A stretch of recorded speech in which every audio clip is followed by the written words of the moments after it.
एक अंधेरी रात जंगल में तमाम जानवर गहरी नींद सो रहे थे कि अचानक चुनू हाथी के कमरे से एक तेज चमकदार रोशनी निकली और फिर सब गायब हो गया। अगली सुबह जब फाक्सी लोमड़ी वहां से गुजरी तो चुनू गायब था और वहां सिर्फ एक चमकता हुआ जादुई पत्थर पड़ा था।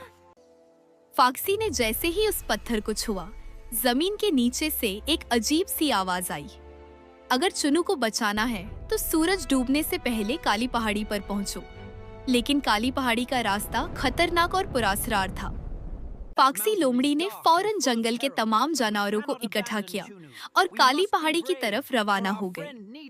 रास्ते में उन्हें एक गहरी नदी मिली जिसे पार करना नामुमकिन लग रहा था, लेकिन तभी चमकते हुए पत्थर ने नदी पर एक जादुई पुल बना दिया।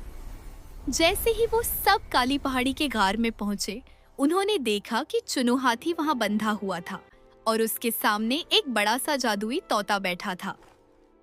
तोते ने कहा, मैं चुनू को तभी छोड़ूंगा जब तुम मुझे जंगल का सबसे मीठा फल लाकर दोगे।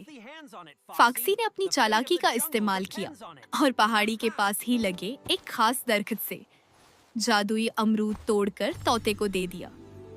तोता फल खाकर इतना खुश हुआ कि उसने चुनू हाथी को फौरन आजाद कर दिया और सब जानवर चुनू को साथ लेकर खुशी खुशी वापस जंगल आ गए। Don't forget to like, share, and subscribe to Sheen Tunes.